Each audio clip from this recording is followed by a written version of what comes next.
Arteta! What a strike! What a screamer! Zola! And a fantastic goal! Arsenal back in it! And here's Limpar, lines it up, finds the net. Arsenal in front. Roses are red, your Valentine's a hottie. I hope you got some good lovin', because we couldn't master body. I'm so sorry. This is the Arsenal Vision post-match podcast. My name is Elliot Smith. You can block me on Twitter, Yankee Gunner. It doesn't work audio-wise. You can't master body. You can masturbate, and I hope you did because it would have been better than watching the match. And Paul is here to tell you about all of that. You can find him on Twitter at Paz in my pants. Hello, Paz. I certainly am not here to tell you all about that. Woohoo! Woohoo. Clive's on Twitter at ClivePAFC. Hello, Clive. Hello. Hey, some of you are going to be hearing about Harry's razors on the podcast going forward. You'll still hear about our friends at The Enclosed and hear all about lingerie, which is great, but some of you will be hearing, depending where you live, about Harry's razors, and we're so proud and thrilled to have them on board and be a part of what we're doing here because, let's face it, we all shave. Men, women, faces, legs, special bits, we all shave. And so, we are excited. Shave your beaver and pop it in your underwear. Yeah, comfortable. Right on time. Yeah, and pop it in your sexy end. You need a Harry's razor to get ready to put on your enclosed lingerie. Boom, it all works. This is all just a long way of saying I don't want to talk about the BATE game. We did talk about it live. It's Elliot, I got to say, it's literally the only way I can get my underwear on is to first trim down my beaver.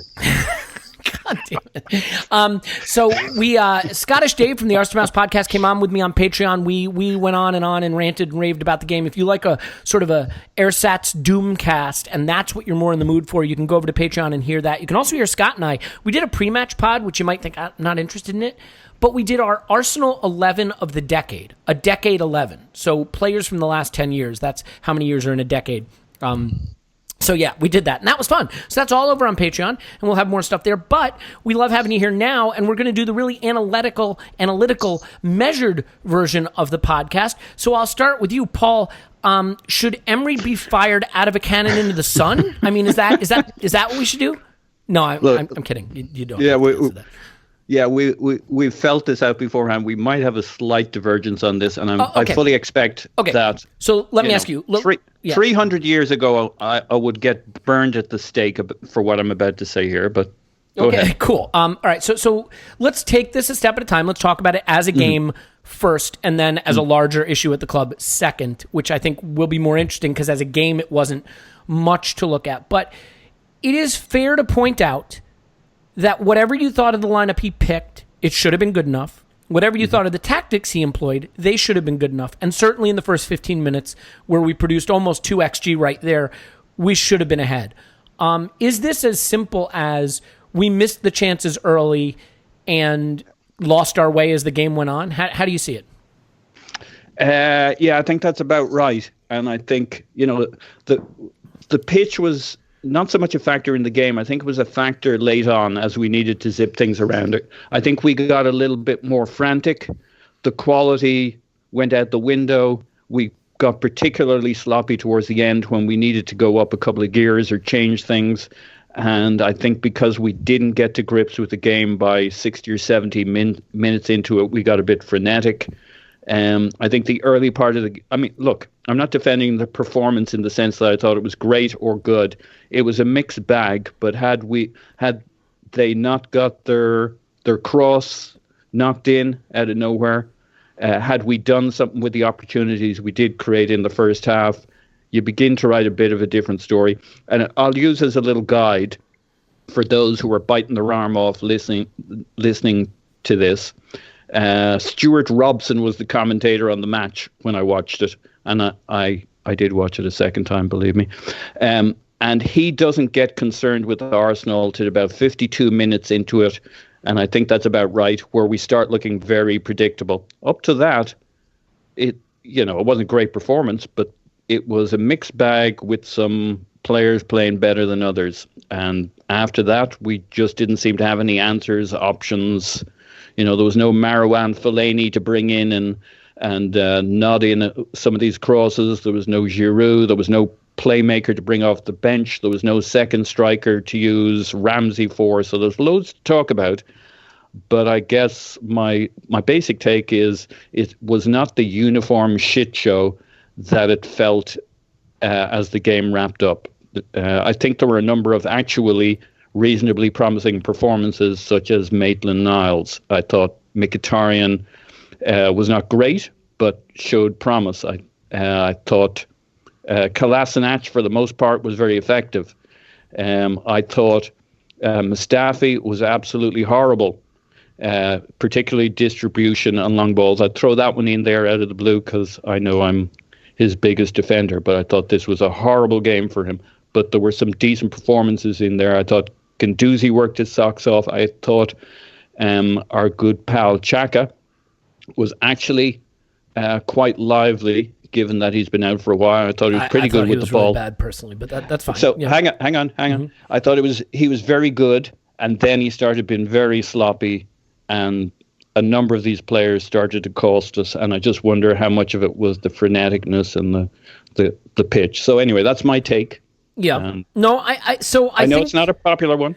It's not so much that it's not popular. I mean, look, there's no denying that we ripped them apart early and they looked shell-shocked. I mean, remember, this is a team in preseason and they didn't look prepared for us. And that's just what you want to do. Storm them out of the gates when they're really not prepared for this level of opposition and put the game away. And we probably should have. And so I have sympathy for the fact that we didn't get it done when the opportunity to get it done was presented to us early on in the match.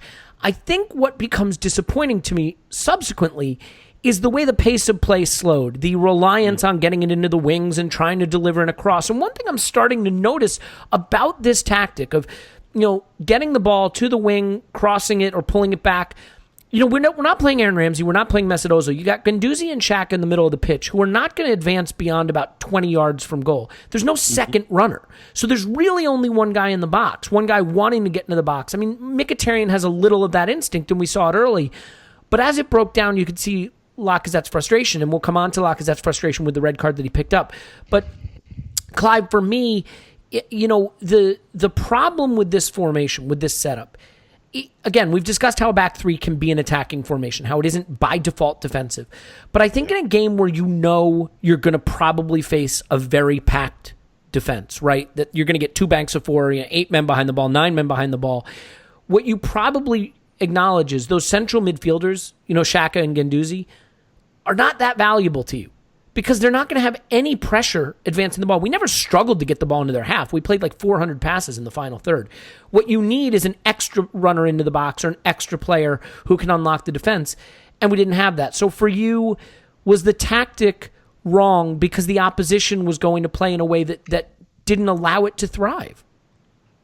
How can I say? Let's start. I did a tweet last night about quality or system. And I think, for me, it's down to our quality. And what are the reasons for our quality being not that great?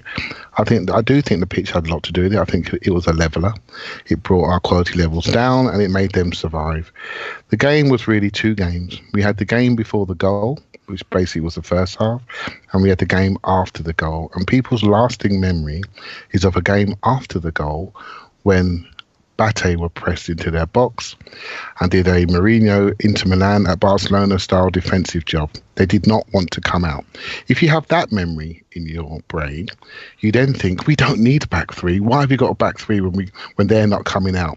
When it was a game, and Elliot, your point is absolutely valid, when it was a game, in the first half, we had lots of chances, right? We had, I think, 10 or 12, 11 attempts in the first half, should have scored 2 goals.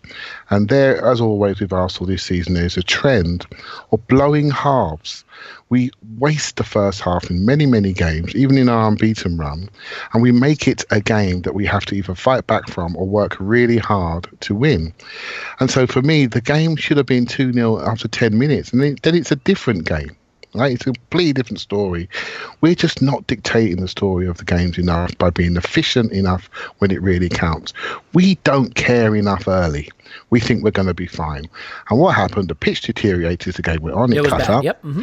Yeah, and so that means the passing Arsenal, of which we are a passing team with very few carriers, right, and very few technical experts going to drop the ball in a sixpence, and we don't have Olivier Giroud standing there waiting to head it in. right? So well, we are really forced to play passing football into a packed defence with no plan B. So you walk away with that memory, you think, well, what can I do? What's wrong? Why are we playing three at the back? Why isn't Ozil playing? Why isn't Ramsey playing? Because they are the only other options out there for us to make this team creatively better.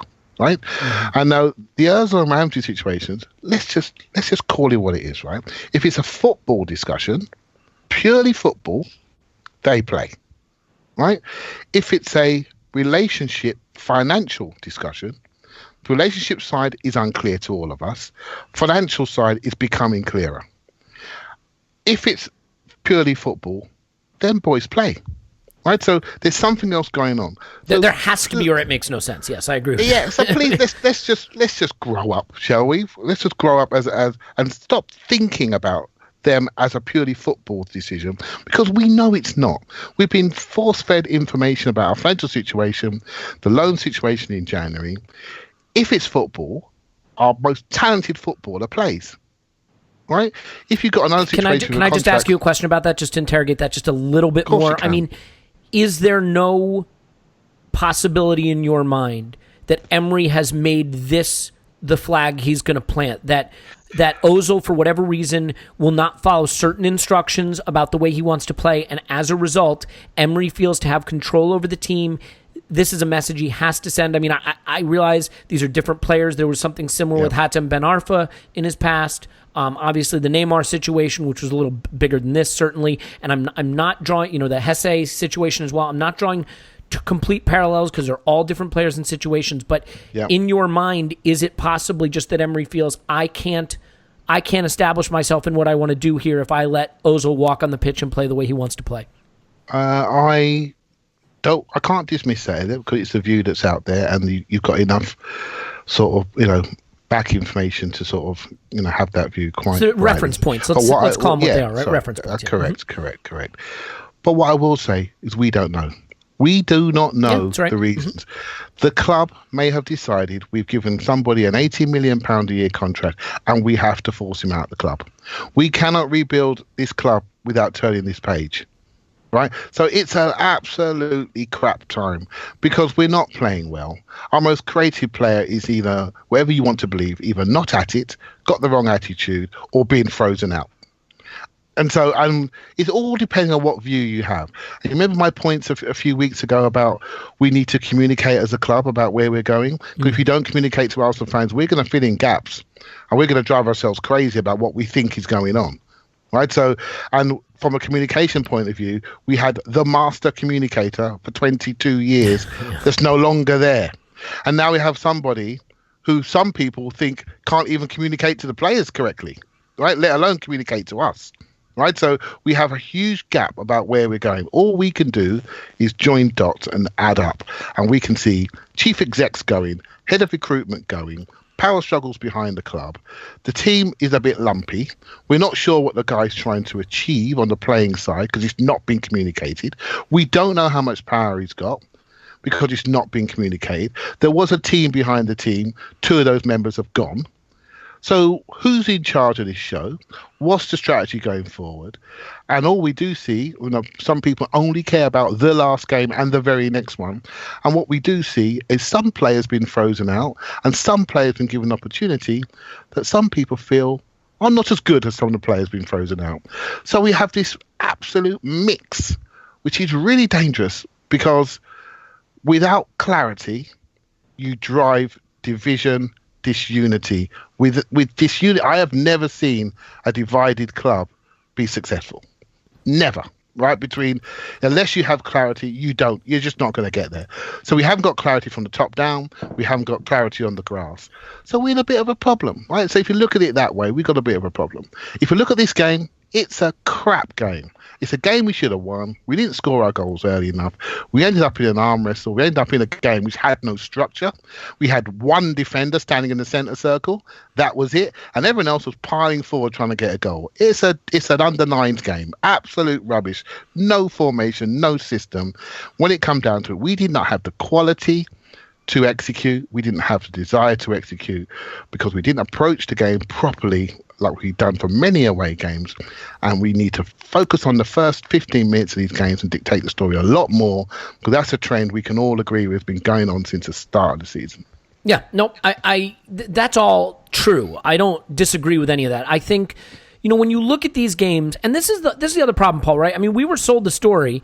I say sold the story. I mean, it is true of Emery as a Europa League specialist. And that was presumably part of the thinking, right? That we'd get 2 bites at the apple to get back in the Champions League. Top 4 in the Premier League, which I think we all agree was going to be tough, was going to be a bit of a long shot, but we were certainly hoping that it could happen.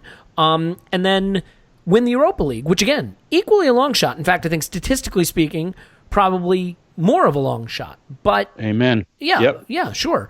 But I think that that long shot doesn't include going out to BATE Borisov, which we haven't done, by the way. I get that. But what I'm trying to say, Paul, is that he should know what it's like going up against this sort of opposition in this sort of competition. And the thing that I think happens when you get a team that sinks down into its box and plays deep and defends deep and doesn't look to come out and play and kicks long when they get their foot on the ball is those central midfielders stop influencing the game. The Guendouzi's and the Xhakas stop influencing the game because they are not the players who can win you the game or be decisive 25 yards out from goal, 20 yards out from goal, 18 yards out from goal. They don't want to run into the box. They don't want to play the straight balls in. They're not as adept at making, as Arsene used to say, that they're the intermediate value passers, right? So what I'm looking at here from a strategy standpoint was I feel that Emery missed the opportunity, whether it would have been Ramsey or whether it would have been Ozil, whether it would have been starting Aubameyang and Lacazette together. And let's be clear, by the way, I don't care if it had been an Nketiah. I don't care if it had been a young player, because I'm all for rotating in a game like this. But I think personnel-wise, he had too many players on the pitch who could not provide the kind of influence that the game would have called for. We didn't get the number of shots that we would like. I think, there was a period in the second half where we're chasing the game where we played almost no passes into the box and had one shot for something like 30 minutes against BATE Borisov. So for you, are you surprised that Mr. Halftime Subs kind of sat on his hands till the hour mark in a game that was clearly crying out for a little more urgency and influence? Yeah. I can see playing 3 at the back in the first half because it got Kolasinac and Maitland-Niles all the way up the pitch, basically as 2 more attackers, and we had a lot of success getting in behind.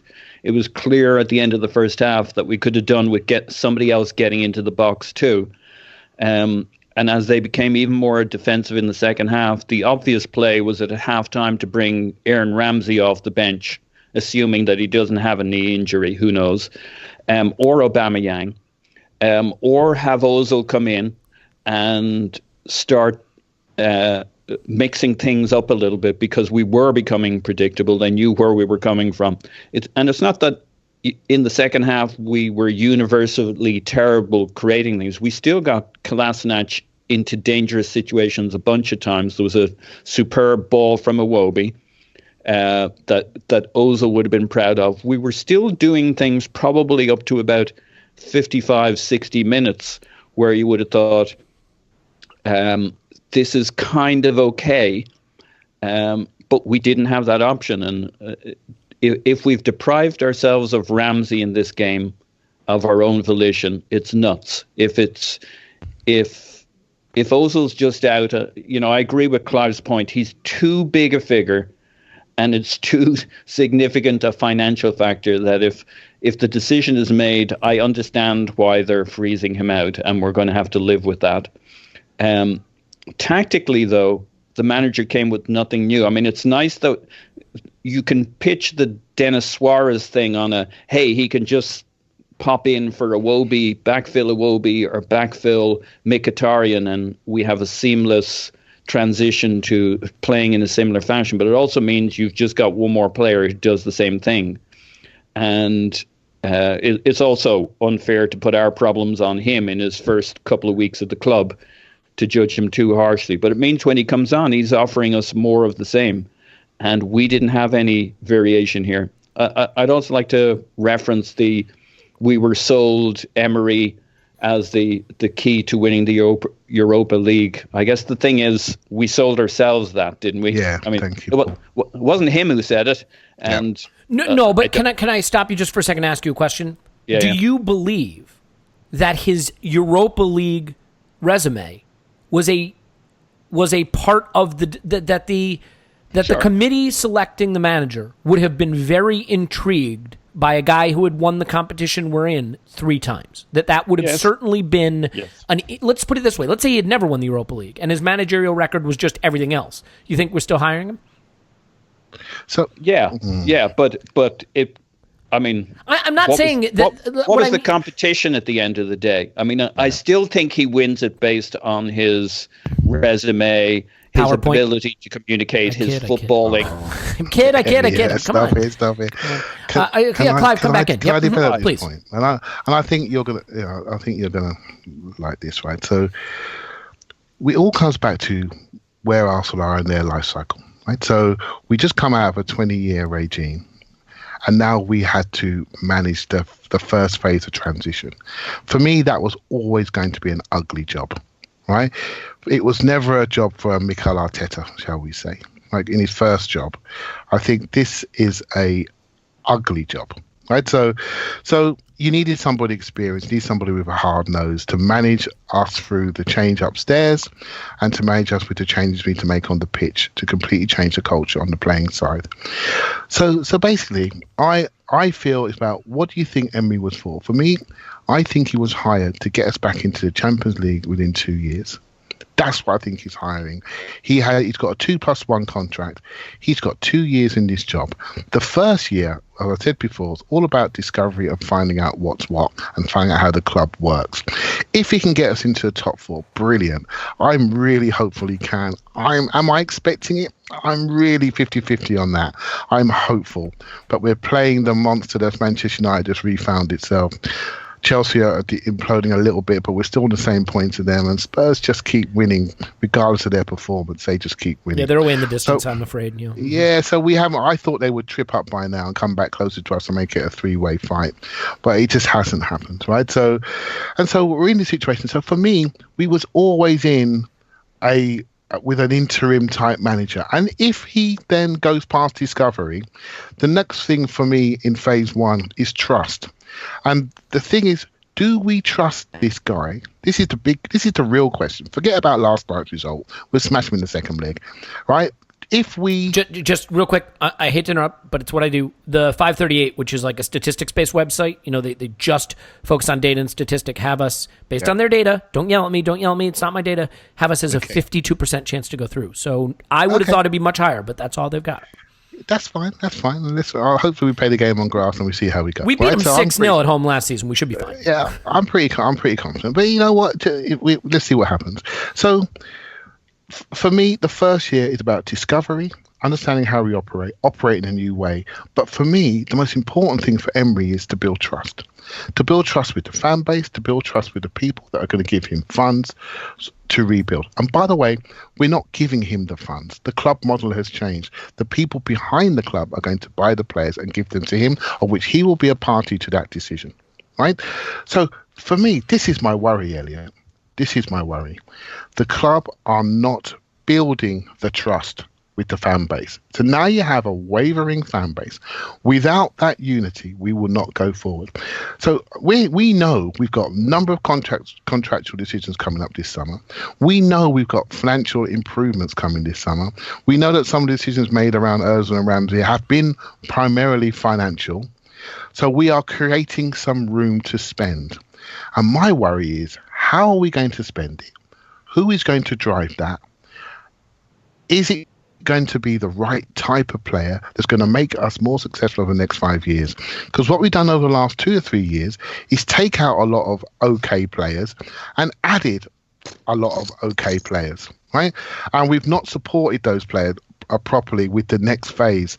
And so now that's staring us in the face. And my worry, mate, that's taken me to the wavering point is, unless you build trust, unless you build some sort of clarity, how can I say to everyone listening, we're going to be okay because we're going to buy the right players? Because the last 5 years or so, we haven't really done that in the right way, and we haven't really retained people in the right way. We haven't sold people in the right way. How are they going to convince us, the fans, that they've got this sorted out? Because everything at the moment is telling me we haven't. Yeah, that's all well said, Paul. I mean, I think there's a couple of things that we should address here, first of all, right? There is no excuse for losing to BATE Borisov. I realize these things can happen, but to put it in perspective, the last time they lost to English competition was 10 years ago to Everton in a dead rubber. You know who made their debut for Everton on that day? I know the answer to this. Paul, do you know the answer? Can you Marwan Fellaini? Shodran Mustafi. I shit you fucking know. Yeah, no shit. I read that earlier. Yeah, great tweet. It's a great tweet. And all I do is tweet steal on this podcast. That's basically what we're all about. I mean, they're not good. They have a player. Granted, he didn't come on. He was on the bench. Named Chicken. So you can't lose to a team that hasn't beaten English opposition in 10 years and has a player named Chicken. You just can't. They're terrible. I thought they were really terrible. And I think, look, this is the crazy thing. In the second half, chasing the game against bad opposition, we had 5, up to the 90th minute, 5 shots, 1 on target. All right, we had 1, and that shot was from outside the 18. We had 1 more shot from outside the 18, way outside that Torreira effort. In the 92nd minute or whatever. So really, for the entire second half, 1 shot on target, 5 shots total.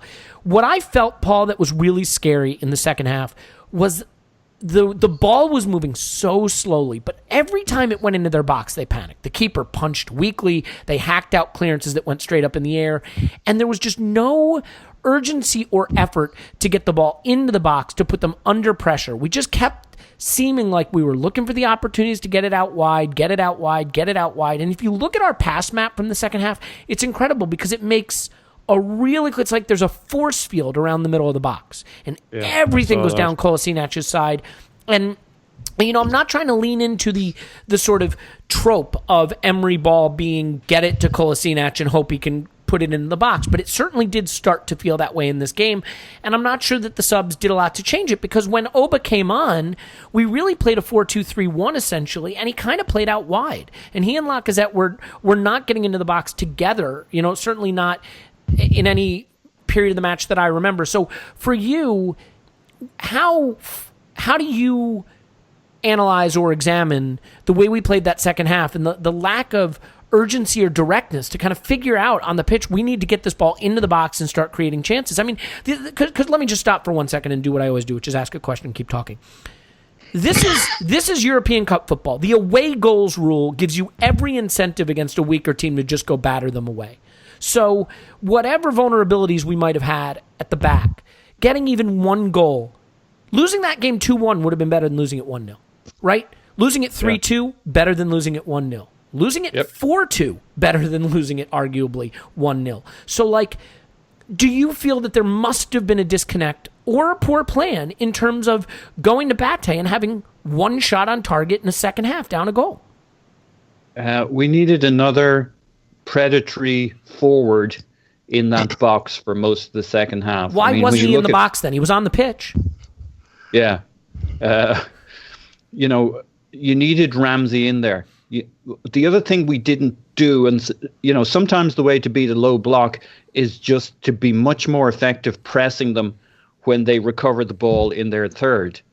And the fact that we do not have an effective way of pressing teams at the moment, or a plan to do that, it's the other great playmaker, as Clive just prompted. You know, there's the Giroud option, the Fellaini option. I can't believe I'm going to say this, but we could have used Giroud last night. We could have used a focal point. When you got a barricaded box, you needed something else. Bringing on Aubameyang is not something else. But I'm going to stop you for a second. Not something else. You could probably have played with Lacazette and Aubameyang in the box and delivered it to them. We didn't even do that. We did not test the back line. And, you know, it reminds me of the Huddersfield game in some ways. They didn't look resolute. We just never put them under any real pressure. But Paul, I want to give you your time on the mic, so go for it. Well, I really covered my ground there. The one thing I would say is we on the plus. Look, there were a few minor pluses that we don't really care about, but Maitland-Niles actually had a decent game from his side, as did often Mkhitaryan. there were crosses coming in from that side, but it's basically a symmetry of the same problem. Who are they going into? And as Lacazette became somewhat frustrated as things went on, and we talked about the ball falling to them in the box and not doing much with it, but they were kind of getting mired down in that beaten up area in the centre. It was like a bad wicket in cricket. Not that should stop us scoring, but it meant that even when the ball dropped to the floor in the middle, it was the defenders who had the advantage. And the level of frustration, Lacazette elbowed the guy for more than the fact that he was wrestling him to the ground. He was struggling. And Aubameyang came on, he was struggling. And I agree with you, he wasn't brought on in a way that allowed us to mix things up, but we needed cleverer balls into the box. But you also need a bit of a joker like playing the Ramsey card, where he's going to create runs. He's going to be that second striker. And we don't have another. I thought Guendouzi was very good. Admittedly, it was against no great opposition. Some of his passes through the lines, Wobie had a few moments, but none of our midfielders are the guys who are going to make that run into that box that you get with Ramsey. And so we didn't have the Giroud, Fellaini kind of option. We didn't have the Ramsey option. Aubameyang was brought on ineffectively. He was just one more player attacking the box rather than really providing an option for us. We squandered the aerial balls in. Aubameyang, he scored a few headers, but it's not really his game. So we looked very one-tone and very predictable after a while. I will say one thing. We say that BATE Borisov hasn't played for X months. The one thing they have had time to do over the last month or so is plan for us and practice keeping their shape, which they did really well on a terrible pitch. So to say, like, we were never going there, there's no excuse not to win it, but to say they weren't trying to play football. They were trying to keep a shape in the final third, and the second half played into that. So one has to say... Intellectually, that makes sense to me. Good. Where it doesn't work for me is that I didn't see a resolute defensive effort. I saw a team that was lackadaisical in advancing the ball into threatening positions and reluctant to deliver the ball into the box to put them under pressure. And to back that up, do me a favor. If you have access to the Stat Zone app, open it, go to passes or attack, and then look at it by each half. And here's what I want you to do. Passes is a really good one because you really see it very clearly, okay? Go to the chalkboard, the passing chalkboard for Arsenal. This is all very interesting stuff I'm talking you through right now. Yeah, it will look like someone took the eraser tool in a photo editing thing and erased any influence we had at the D, at the top of their box and about 5 yards behind it. It's totally green. It's blank. Why do you think that was, Elliot? There's no player occupying that space, Clive. What we have is we have Guendouzi. No. But you are assuming that is space. That is the most crowded area. But we have players that will interrogate that space, that will put that space under pressure. We didn't play them. No, we don't. We do not have players that want to stand in crowd scenes. We have two strikers that are fast, physical, look for little bits of half spaces they can run into with power and run through with power. They don't want to go into the big bruising contact when they got 3 or 4 stormtroopers waiting there for them. Aubameyang didn't go near the box. I think he had 8 passes in the game when he came on. Mm-hmm. Didn't go near the box, right? Well, he was also playing out wide. I mean, in a 4-2-3-1. I don't know if that was the instruction or just what he chose to do. You know what players do? This is how players work, right? Do they go into a crowd scene and stand on people's toes to try and get on the ball, stand there, mark themselves, or do they go into areas where they can receive the ball, come out, and then run in and arrive into the area of danger, into the golden zone, where they can arrive there with speed and get contact, much like the Lacazette goal that was ruled out, where he came out, spun, went back in, and just went back in too quickly. So he pulled them out, created the space in behind, and then he just went offside for the cross back and the side foot was missed, right?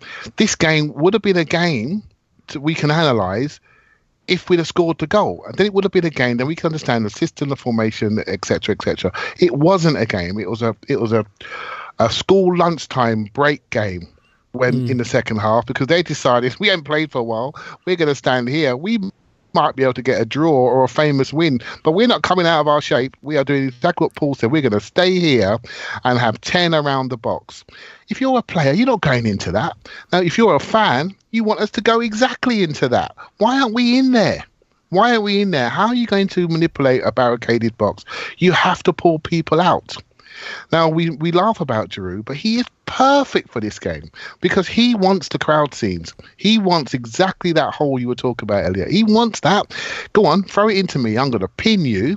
And if you try and pin me back, I might get a penalty. I might get a knockdown. And when you see Giroud in there, what you do is what Ramsey did for 3-4 years, is that he runs right off Giroud.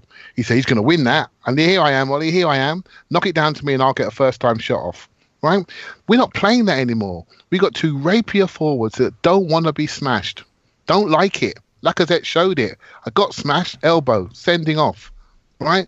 Aubameyang, he's not a crowd scene player. You know that, Elliot. Right? This was a crowd scene, and we didn't have the option of player to get us through this game. We spent 5 years watching Ozil drop it on the sixpence into that circle you talked about, and Giroud flicks into the net. He wasn't playing. Giroud's not playing. That game was gone for us, and we didn't have the ability to work around it. Okay, I don't disagree. I'm going to add to that, though, and I put a picture in our little chat here with a little circle drawn around it. The part in the middle of the box, we don't have anyone to stand in, I agree, but the 5 yards behind the D, the center of what I would call like the edge of the final third, when you put someone in that area, the center backs have to take a step forward, or they have to be alive to it, or you have to collapse into that area a little bit. Yep. They were able to space themselves across the box and across the pitch because we weren't putting the center of the pitch under any pressure.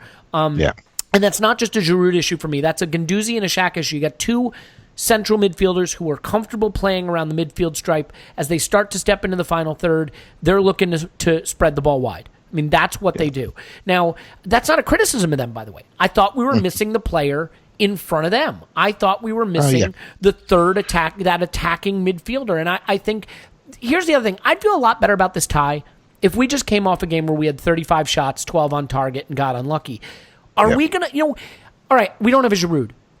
My issue here is not the quality of players. There were plenty of quality players on the pitch to beat BATE Borisov. I think we agree with that. They had something like Transfer Market says the value of the squad they put out there was like 11 million euro total. Okay? Wow.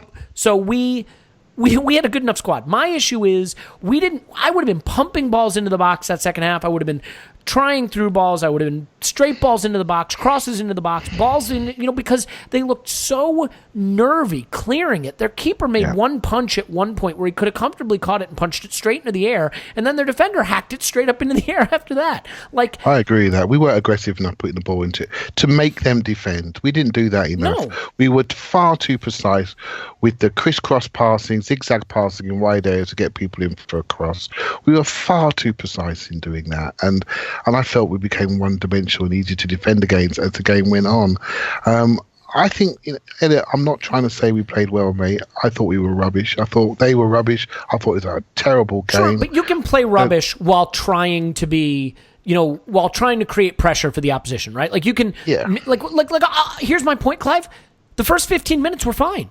They were totally fine. I mean, I have no problem with us. If we had missed a bunch of chances like that all match long and finished with 6 big chances that we missed, it's the 5 shots, 1 on target for 45 minutes of the second half against BATE Borisov that has me worried because, I got to agree with you. I feel like we go back to the Emirates and we stomp them. We beat them 6-0 at the Emirates last season. I think we get through comfortably. But then I look at it and I say, are we going to have them pushed back, shitting themselves? Are we going to be shooting? Are we going to be crossing? Are we going to be putting direct balls into the box? The problem with this Arsenal under Emery for me right now is we don't shoot much. We don't create a lot of chances, and we have one route to goal, and it's through the wingbacks. So, again, it's not that I doubt the quality. It's that I doubt that we will have the intensity of approach because I think against a BATE Borisov, you win by forcing them into mistakes. They're going to make mistakes. They're not good enough to play mistake-free football. We will have the variety of approach, Elliot. That's my worry. Yeah, we will of have course. the variety of approach. I agree. And I'm looking at around the squad, and I don't see the variety for that team doesn't deserve to be on the pitch with us. If they can stand in them holes, what are we going to do?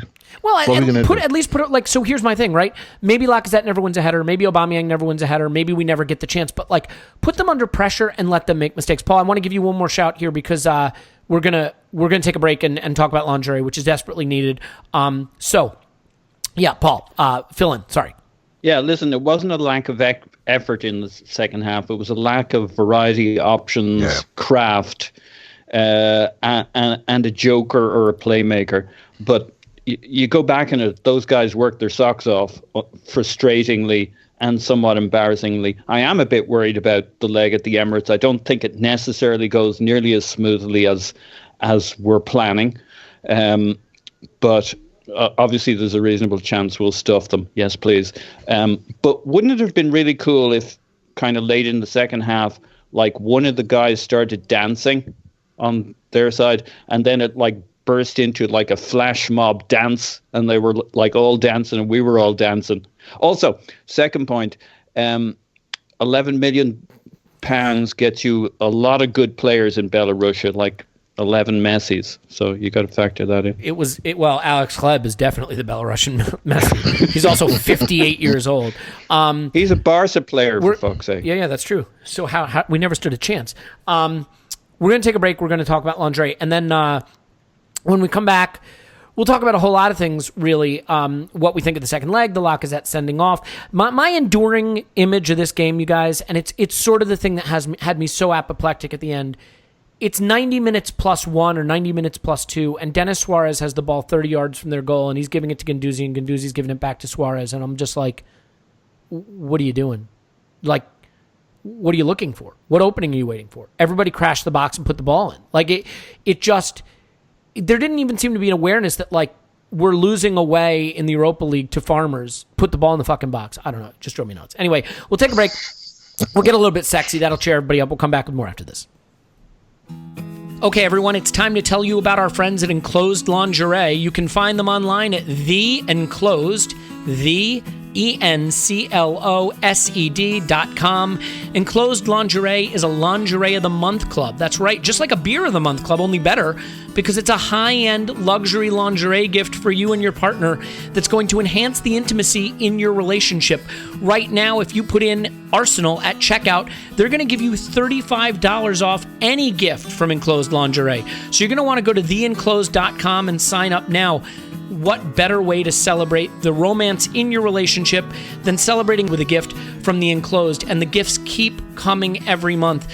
So while it can be difficult to remember to keep the romance, to keep the intimacy in your relationship, The Enclosed has your back. Every month you're going to get that high-end luxury lingerie gift, and it's going to remind you of the importance of romance in your relationship. So do it now. Go to theenclosed.com. There is a perfect fit guarantee, so you never have to worry about the fit. It's beautiful high-end luxury lingerie. Just go to theenclosed.com and enter promo code ARSENAL for $35 off at checkout. Do it now. Okay, we're back. And now we get to talk more about the BATE Borisov game, so that should be fun. But what we're going to do is start to transition into sort of what does it all mean? It doesn't really mean anything. I think one thing we can agree on is the frustration here is had we put this tie away in this leg, it would have been really handy to rotate like crazy for the home leg with 3 games in a week in the league next week. So now, instead of being able to be fully rested for Southampton, Bournemouth, Spurs away, we've got to play as full a side as possible, as hard as possible, and knowing us, probably extra time and penalties before playing Southampton, Bournemouth, Spurs away. So that kind of sucks, I think. Let's just quickly talk about the Lacazette red card. Clive, I can't help but look at that and see frustration. Do you see that as frustration with the game, frustration beyond the game? I mean, do you want to play armchair psychologist here and sort of let me in on your thinking about Lacazette getting himself sent off? Yeah, I think there were 2 instances, actually. There was an instance on the left-hand side into the box where he tried to run past somebody and he got an elbow in the face. And he didn't get what he wanted. The ball ran out of play, which wasn't for the first time in the game. The ball ran out of play and he turned around, was really frustrated and angry because he felt he was fouled. He then came out of the box on our right side, and then also the guy whacked him in his coccyx, right at the base of his spine, and he felt that, tried to protect the ball. The referee did not blow up soon enough.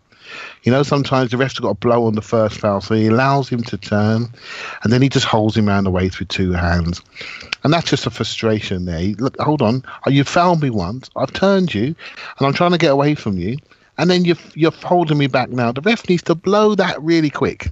And he doesn't. He tries to play some form of advantage. And there was no advantage with 2 arms wrapped around the face and around the waist, sorry. And then Aubameyang throws the elbow into his chest and on rising, shall we say, into his chest, and the guy holds his face, goes down. Lacazette, yeah. Mm-hmm. Sorry, mate. Yeah, Lacazette throws into his face and into his chest, rising into his face, and he goes down and takes it, and that's it. And that's the 3-card trick, right? You've been done. The guy's held you, he's frustrated you, you've thrown out, you've gone off, and basically we now lose you for the second leg. Well, I think we could do with him. Right, so that's a real blow. That's a real blow. Well, and I mean, truthfully, like ordinarily, I wouldn't be too concerned, but we just have 2 goal scorers in the entire team. Like we have Lacazette and Aubameyang. That's it. And so, hopefully Ramsey plays and Ozil plays and Messi plays and Cristiano Ronaldo plays and they all play and we win comfortably. But we will see. Paul, I mean, how much do you worry about Lacazette not being available in the second leg, and who do you think stands to potentially come in for that game? So I worry because he's actually been pretty much in form. He's been mostly putting them away, though he missed a few in this game. He also scored one, but was offside. Had another one the keeper blocked, which was very similar. So he was pretty close to being in form in this game. I think we'll miss him. Aubameyang obviously comes in place of him. I mean, if we line up in a similar format, it's probably a smooth transition, but it means there's literally nobody off the bench. So Ramsey needs to come back, needs to fix his knee, because we need somebody else. When you look at who was the second most likely player to score in our 11 before Aubameyang came on, it was probably Koscielny, for God's sake. So we're going to have that issue against BATE Borisov of who's the second most likely player to get a goal on this team. And if they're going to sit deep, maybe we should start with Ramsey up front, so we just press the fuck out of them and force turnovers, so it's not coming in from the side. So I hope we're all on board back at London Colony with getting Ramsey back into the mix and quick, because we need options. The scariest fucking thing for me is that Unai Emery looks at the second leg and knows how damaging it could be to concede and says, let's play it a little conservative. We'll get a goal eventually. Like that's my biggest fear, as opposed to just like, we beat them 6-0 on this patch last year. Like, just go hammer the fuck out of them and be fine. Well, fortunately, he does have a Twitter account, so I'll message him that. Yep. Mm-hmm. Yeah. Hopefully, he's picking up a bit of the vibe that even if he thought it was a great idea before he logged onto Twitter, he better not go conservative on this Emirates match. Yeah, and I'm sure all the messages he's getting on Twitter are thoughtful, helpful, circumspect. Slide into his DMs. So, Clive, let me give you his words. The one thing that bothered me on Mesut Ozil's absence, and this isn't an Ozil question, but this is related to something he said in the answer to that. Today, the players that are here, we can win with these players, and we deserved that. Last week, for example, we won and we played with the same players. Today, for me, the performance is no different. Why is that good? Like, the thing that scares me about that quote, Clive, is we were terrible against Huddersfield. And in the second half, we couldn't create a chance to save our fucking life. It was an awful performance. So isn't it a little worrying hearing him say, these are the players that played as Huddersfield, and they were good enough to win there. They should have been good enough to win here. I mean, he's not wrong. They should have been good enough. But he's basically pointing to a terrible performance, especially second half, and saying, see, I picked the same guys that were bad against a bad team away last week. Isn't that a little bit worrying? Yeah, I'm not sure what to make of that. Again, does that lack introspection, or is that just media fluff?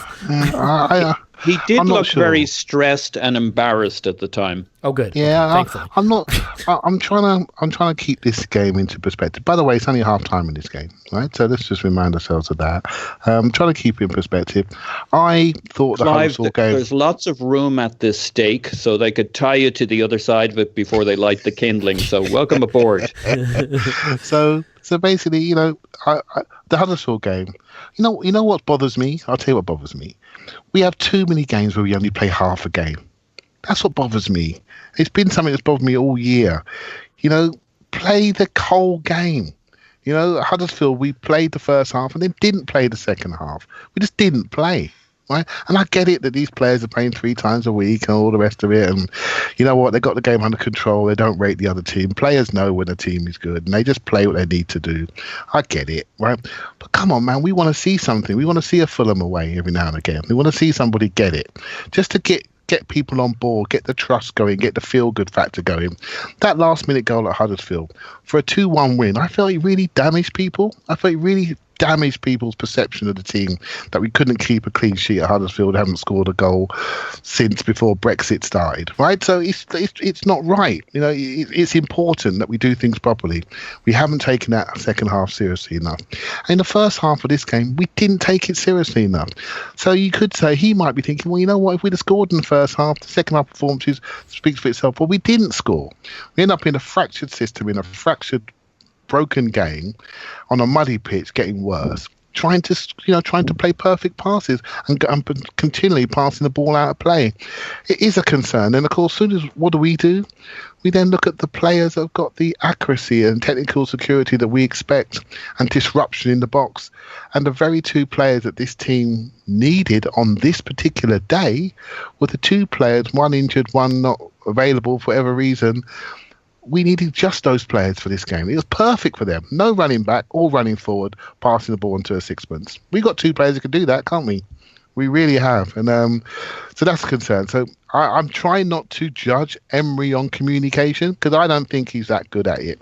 And I said before, we have a void communication-wise in the club, and we need to fill it fast, really fast. Yep. I mean, for me, there's a part of me that says you just throw a game like this out. If it weren't for the fact that I see some of the problems in this game that I consider to be problems under Emery generally. And Paul, this is where we have to start to look forward a little bit. And I think there is a trend developing. Don't do it, Elliot. There is a trend developing. We're losing him, Clive. We're losing there is a trend developing. He's gonna go. That this is a team. It's like that thing, you know, with the dog, the sheepdog and the sheep, and you're trying to get them in the pen, and there's that one sheep that's starting to get twitchy with the Emery still in pen. Here we go. Okay. He's going to bolt. I'm not bolting yet, but give me about 2 minutes and I'll be there. If Emery's remit was to get the most out of the current group, like if he got hired on the argument of like, look, Unai, we're giving you a squad that is imbalanced and has flaws, but it's got a lot of senior players in it that are approaching 30 or over 30. We kind of need you to get back in the top 4 now. Your remit is win now, not build for the future, win now. If that was his remit, not using Ramsey, chasing Ozil from the squad, playing a system that doesn't suit the players we have, like that isn't that. Okay, if his remit was, you know what, Unai, we know the squad is kind of broken. Start building for the future. Implement your system. Drill the players in your system. Use the players you need to win with your system. Well, he's not doing that either. He started one way this season. He talked about pressing, getting the ball back quickly when we lose it, playing the ball forward quickly, being protagonists. Now he's switched to a back 3. I mean, so he's neither maximizing the current qualities of the squad nor building a clear system for the future. He sort of seems in between those 2 things. And the back 3 feels a little bit like it did with Arsene Wenger a couple seasons ago. Stumbled onto out of a lack of clarity of what this team can do best. And I'm not sure, I know for a fact it wasn't what Emery wanted to do initially, and I'm not sure why he's been wedded to it. So is it fair to now worry that Emery, sort of like Arsene, is looking at the squad and saying, I don't really know how to put it out on the pitch in the way that's going to best suit these players? Yeah, it's what's that definition of a camel? It's a horse defined by committee, and I think the squad's a bit like that. I mean, I would have said a camel is a desert wandering creature with a hump for preserving water in an arid landscape, but teach their own. Yeah, you would. You wouldn't have got many laughs with it. I thought it was very clever. Yeah, go ahead. So, each manager has been straddled with this defense, saddled with this. I don't want to straddle any of this defense, if I'm being honest. Which is very difficult to do because it's got a hump, and it's the Achilles heel of the team because it's very hard to build anything on this rocky defense, and it has flummoxed Emery. I mean, he's He's thrown 3 centre backs at it, and that still doesn't fix it. It didn't fit. It fixed it for a game or two with him, and it fixed it for a game or two with Arsene. But there's a Bermuda Triangle in our defence, mixing his metaphors, and nobody knows how to fix it. We need another strong centre back in there, or Socrates to stay fit enough, long enough that he can pair up with Koscielny, and they can build a robust enough pairing. If we can get that pairing firing again, it'll give us a platform at the back that we don't have to have these compromised formations. But if we can't, and those are 2 players that have had their challenges, we're going to struggle all the way through to the summer. So if those 2 lads can stay fit for most of our games, I actually think we have a chance to turn things around till the summer. I agree with your concerns on Emery, as in, what is his remit? I suspect the problem is it's both. He needs to build Arsenal for the future and get us back into the top 4, or at least look like we're heading into the top 4 as his minimum remit. And unfortunately, this would be the point in the season at which you're looking for that turnaround. And we're still a bit of a mess, and players coming and going, the Ramsey situation, the Ozil situation. I mean, the Ozil one looks like it's done, so we should almost stop mentioning him, but we won't. So it's how much do we use Ramsey, who will continue to be a very useful role player for us, but it's the rest of the guys that have to make it work. It's troubling. I don't know what I think about Emery. I don't know if you're allowed to just not be sure. It's not that I don't have an opinion. It's that I have 2 opinions, and the future will prove which one happens to be correct. I don't know how I feel about Emery. If I were selecting a manager today, I do think he has brought. We shouldn't forget that he has done things for this team. They do work hard, I think, in every game. They do put in the work. They are serious. There is a structure and a plan to each game, even if there isn't always the variety we need or the creativity, even if it's a bit conservative. But it looks like we don't have a structure, because when you leak goals, everybody assumes there wasn't a plan and it didn't work. But I think there's clearly in every game a plan. There was in this game. I don't doubt that there's a plan, Paul. I question whether the plan, you can plan to put a bunch of round pegs in square holes, but you'd be better off planning to put those round pegs in round holes, if that makes sense. Speaking of pegging. I think the lineup was okay. I think the lineup was okay. I think the problem that keeps coming back to it is when you can't keep goals out, when your defense can't defend the best laid plans of mice and men. No plan survives getting punched in the mouth or whatever. Yeah. Yeah. So Clive, jump in, and then we've got to talk about this Ozil thing that's breaking. I'll let you do that. Paul's absolutely, he's right. We've lost our platform a bit. We've lost Bellerin. That's major. We've lost Socrates. That's major. So to patch that up, we have to go to a back 3, because Maitland-Niles is not a 4-back in a 4, and neither is Socrates. But maybe we are moving. If I was the manager and he wants to play a back 4, I would look at Mustafi at right back. I would love to see Koscielny and Socrates in the middle of defence, and Monreal at left back. And there's your platform. Now, 3 of those players are over 30. And one needs to be shot, right? So we got a problem. We got a problem there. If Koscielny, and Tim nailed it on the Arsecast today, right? And I almost found myself finishing his sentence. If Koscielny is still your best defender, what have we been doing for the last 10 years? Right? That should not be the case. And he is clearly our best defender. And so we're asking a manager to build something. Oh, by the way, can you get rid of the guy we gave an £80 million contract a year? So we need to reduce our wage bill. I'm sorry, we can't support you in January. You're just allowed to loan people. Can you go and find somebody you can get on loan? Right? And by the way, we're going to judge you now because you haven't turned this ship around, even though half the players that you have, more than half the players are not your players in any which way or form. And we've even bought players during the summer that don't suit your system, in Lichtsteiner, for example. So it's very difficult. So I want to judge him, But I don't think it's fair to judge him based on all these extenuating circumstances.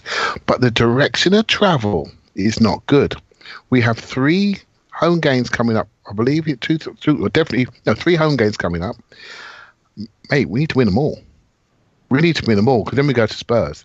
We need to win these next 3 home games. If we don't win these next 3 home games, as we should do, we have a problem.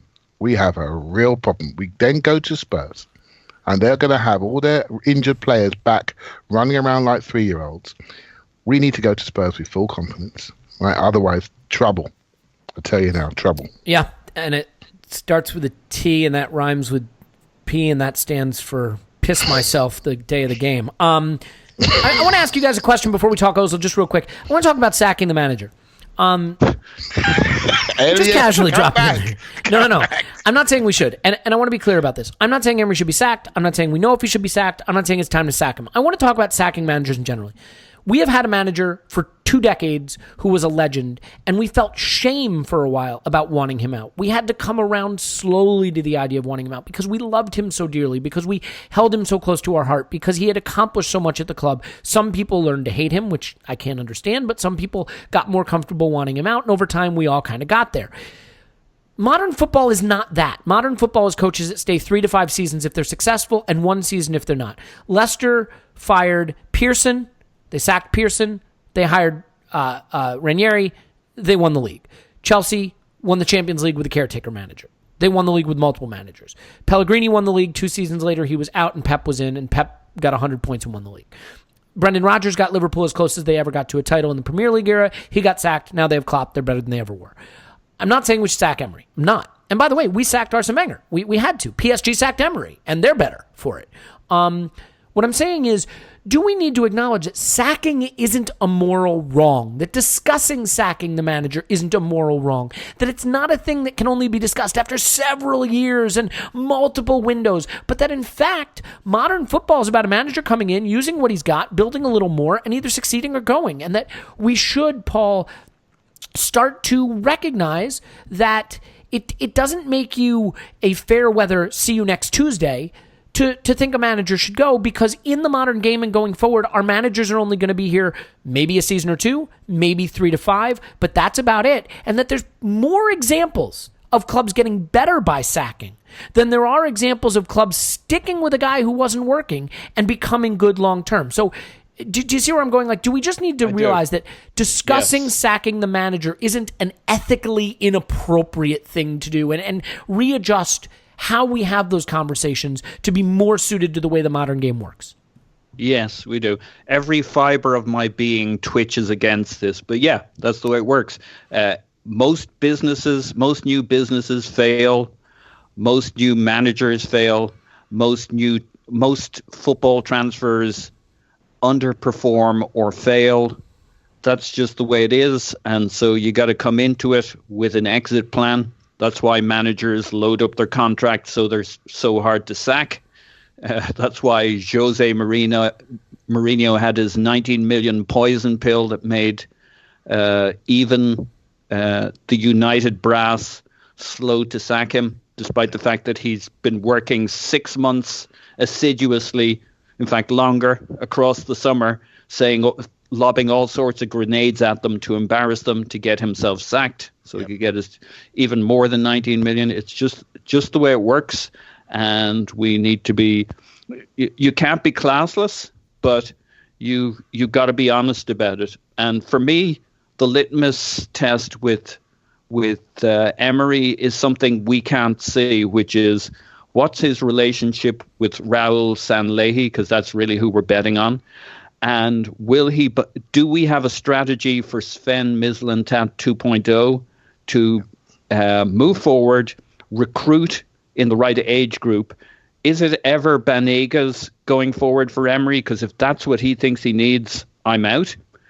We have a very limited budget, as he himself took the time to explain to us.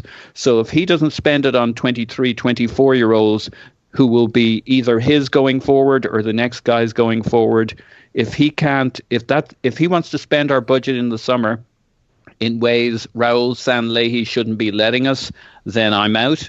But if he's willing to commit to the project going forward with the next Torreira, the next Guendouzi, the next whoever in the 23 to 24 year bracket, then I'm very open to continuing forward with him. That's my metric. And I'm going to turn it over to you, Clive, and I'm going to say it this way. I am not saying sack Emery.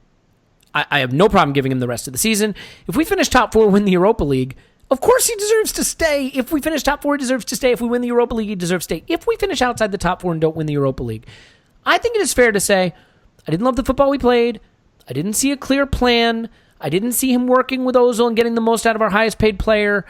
I'm not sure I have the confidence in going forward with him. And you can say, oh, well, that's an entitled cunt's attitude. And you'd be totally fine to say it, by the way.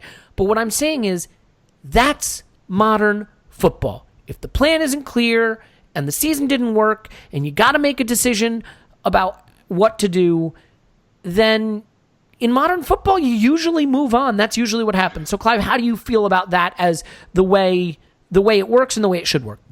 So I've got a few assumptions in there, and Paul brilliantly said, right? But you're assuming Emery owns the plan. Let's forget what we used to see. Wenger owned the plan before, right? Agreed? Well, he owns the plan on the pitch. Right, so you didn't say that, right? You said about the plan.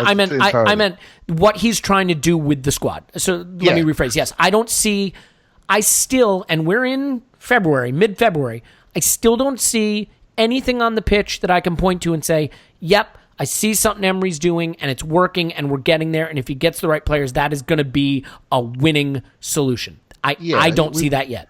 He's absolutely, it's not as clear as what we were talking about in November. And it certainly doesn't fit with the comments he made about what we should expect in the summer, right? The win the ball back quickly, move the ball forward quickly. We saw all of that, direct running, passing the ball forward. We all eulogized over it.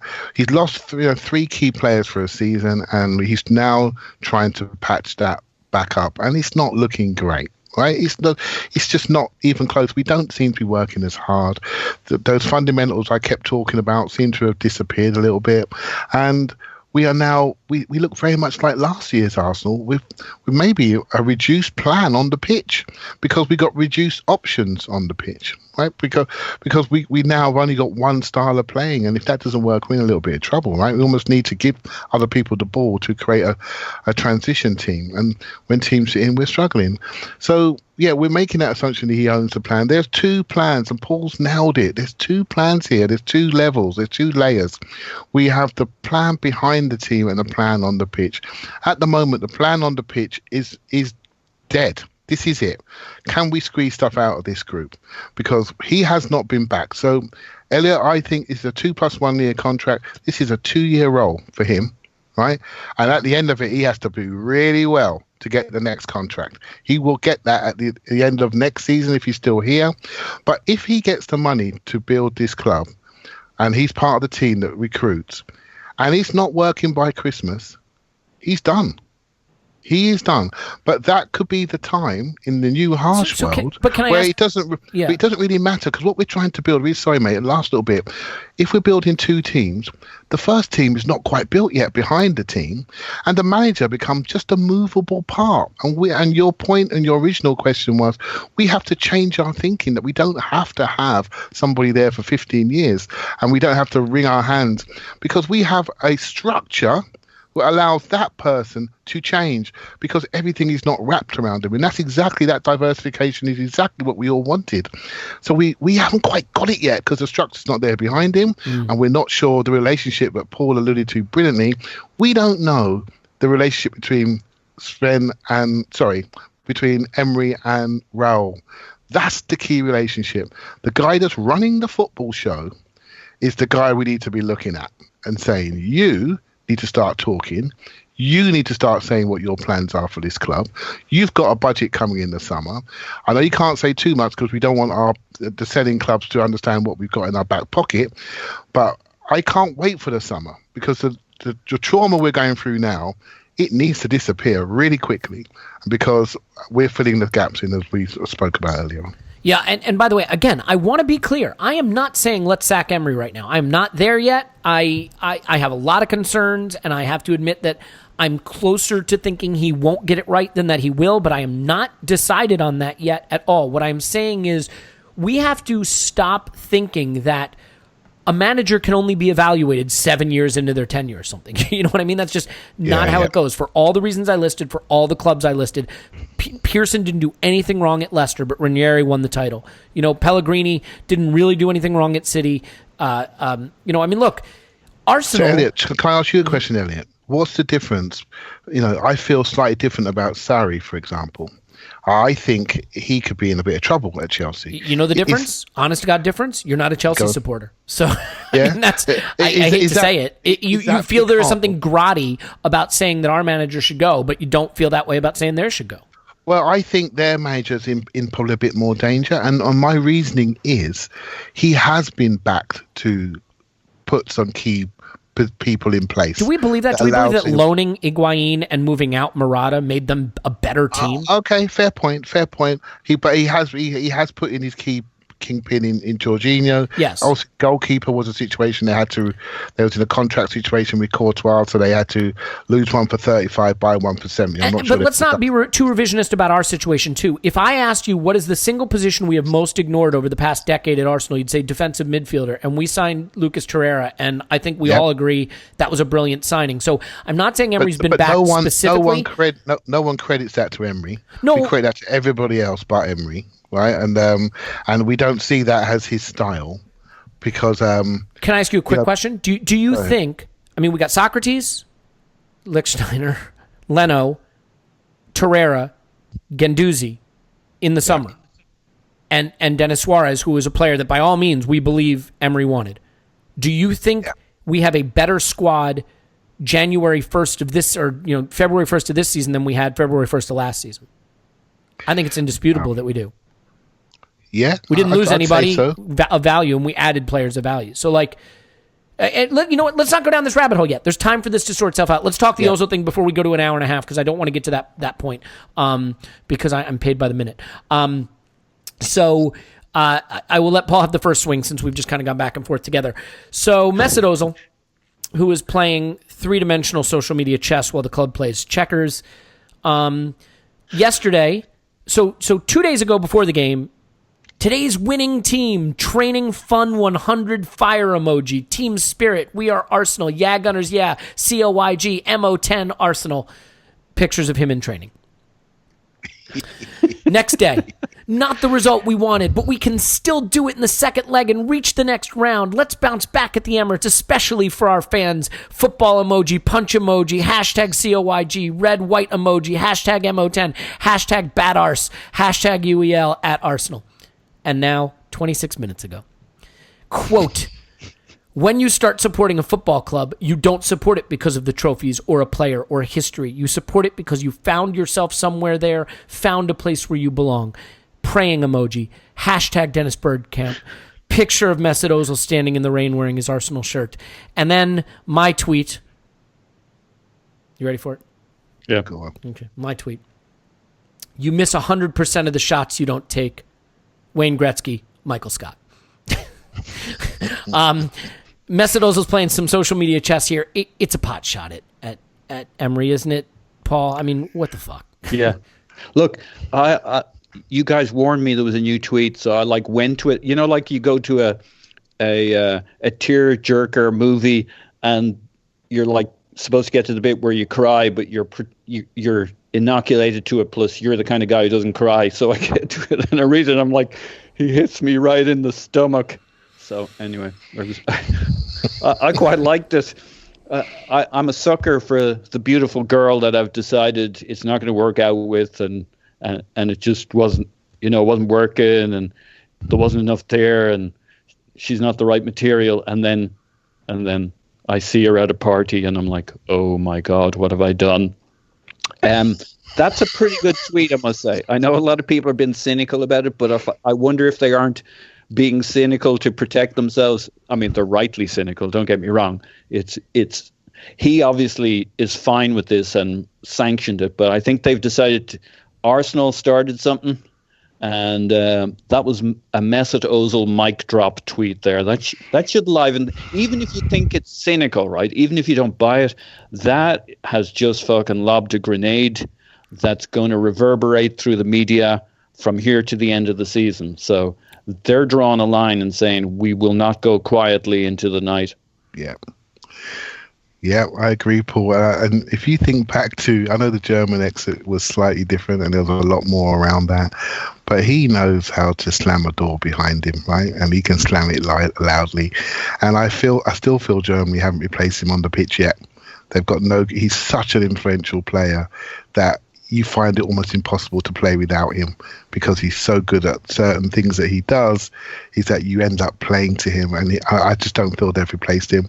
And obviously we haven't replaced him on the pitch yet, and we don't know what's coming around the corner. And while I'll tell you what he's very good at. He's got very good PR. He's got very good social media people. And he is not a little flower that's going to sit there and allow people to stomp all over him. Well, he sees the low point. He sees the result. He knows there's vulnerability. He's not an idiot. He didn't do this after the Chelsea win. You know what I mean? Exactly. This is very considered. Other thought. Here's another thought. He doesn't want to go to China. That's what's going on. He's controlling. It's Milan or nothing, mate, for you. And by the way, also you can pay half my wages while I'm there.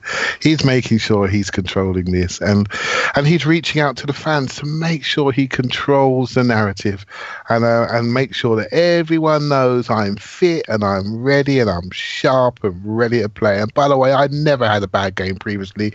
The fact I've missed 100 games in my Arsenal career, don't worry about that little statistic. Most of them are this season. Don't worry about that. Don't worry about that 100 games I've missed in my Arsenal career for sniffles and colds, etc., etc. In the end, we only, at this moment in time when we just lost to a bunch of part-timers with somebody called Chicken on the bench, we miss this guy right on the It's a pitch, shame that game wasn't in the better. Ukraine, because then it could be Chicken Kiev, but you know. Look, I thought you were going to miss out this topic. Yeah, but I couldn't help myself. Look, Elliot gets me going, and I'm fucking. I can't stand it. I gotta say it though. I mean, look, I agree. I think I am prepared to say Mesut Ozil never reached the heights at Arsenal that I thought he would reach. Even at his best, I thought there was more. It just wasn't consistent enough, and maybe in big games, okay? Having said that, I think Mesut Ozil has been the best or second best player at Arsenal every single second he's been there since he arrived. He was voted our player of the season by us, the fans, just a couple seasons ago. So we sure loved him then. Everybody wanted him re-signed, surely not on this wage, but re-signed a year ago. We are quick to do the revisionism thing. And I think right now Mesut Ozil is the second best player at Arsenal. Best or second best? He's one of those two. So probably the best. Yeah, probably the best. So the notion that he can't help us on the pitch is he's absurd. the best player at Arsenal in home games. In away games, he's like the 14th best. Well, here's what I would have said. Look, no one can beat up a minnow like Mesut Ozil. You know what I mean? And I think if he doesn't think he's up for the battle, if Unai doesn't believe he can use him away at Spurs, you're not going to get a lot of argument from the fans. But at BATE Borisov against a bunch of farmers sitting in their potato patch, I'm fucking sorry. That's where you want him. Paul, final words on. All right, Clive. It sounds like you got something. So just only one thing, and it's weird to repeat something Tim said. All this drains from us. It really is a draining thing. I so want to get past it and move beyond. It's almost like, the Titanic is starting to sink and we're wondering if the wine is chilling still. Is it? Do you know what I mean? Because I'd love some. Yeah, it's like, come on, it's so much bigger stuff, but we can't see past it. And it starts with the football, though. It starts with the football.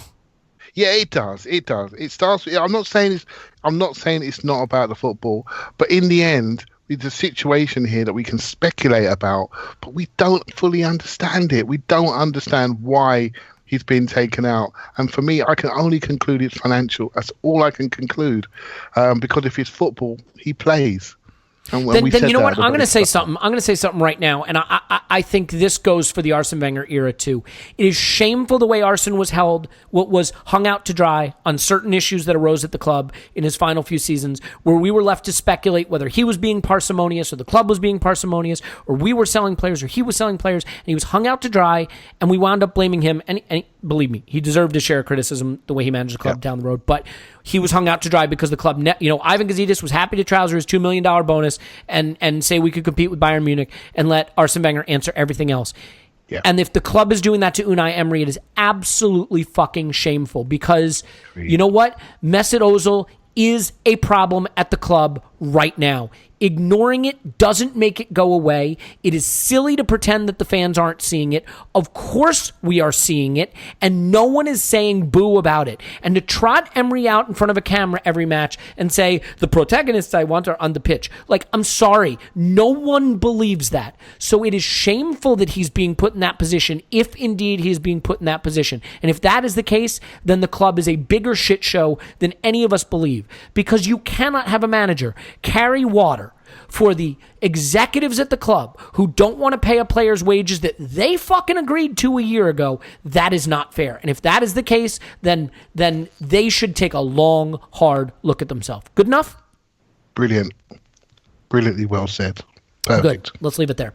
Paul's on Twitter at Pausing in My Pants. Thanks, Paul. Hey, hang on. You're going to come to me. I got sorry. for a couple of words. Man, that would have been a great place to leave it with me just going fucking apeshit. Go for it. Yeah, here's 8 words. China crisis. He does not want to go to China. You come at the king, you best not miss. Mesut Ozil, mic drop. So, and one other thought. Mesut Ozil should have played better when he did play this season. Right, that's me. Okay. Yep. You lot are too good. That's too wise. You're both too wise. You're too kind. Very Paul's on much Twitter, so. Pausing in My Pants. Thanks, Pause. Woohoo! Woohoo, indeed. Clive's on Twitter at ClivePAFC. Thanks, Clive. Top work. Well done, mate. Same to you, my friend. My name's Elliot Smith. You can block me on Twitter, Yankee Gunner. But if you block me, you will not hear rants like the one that was just slammed into your ear holes. And, I hope it felt good. In any I've event, got 9 medical orifices. Elliot, keep going. we'll be back after the much-needed Arsenal 10. BATE 0.